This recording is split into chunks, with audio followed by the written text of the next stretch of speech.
তো সবাইকে প্রথমত সুস্বাগতম। আর আজকের ভিডিওটা হচ্ছে যে আমি একটা ফ্লিপকার্ট থেকে অর্ডার দিয়েছিলাম আমার জামা। তো সেটা আজকে ফাইনালি চলে এসেছে এবং সেটা পিক করতে গেছি। আর দাম নিয়েছিল ভাই 186 টাকা। তো যাই হোক, জামাটা অর্ডার দেওয়ার পর নিলাম, দুপুরবেলা ঘুমাচ্ছিলাম, যাতে কোনো ঠিক ঠিকানা থাকে না। টাইম থাকবে 11টায়, আসবে 3টে 4টে, কোনোবার সন্ধ্যার সময় দিন যায়। তো যাই হোক, আসিছে, ওইটাই বহুত ভাগ্য ভালো। ভাবলাম যারা 2-3 দিন লেট করবে, একই সময় পেশ করে দিনছিল। আর সামনেই ভাই মেলা ফেলা ঘুরবো, সেই কারণে বলে এগুলো পরে ঘুরিয়ে দেবো।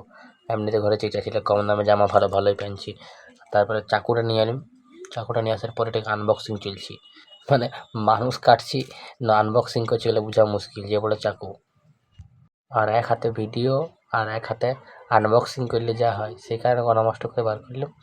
আর এই যে জামাটা, সাদা জামাটা মোটামুটি ভালো আসছে, আর ওই কালো জামাটার থেকে। আর এই তো মাও বললো যে এই জামাটা ভালো আছে, আর এই জামাটা একটু কেমন।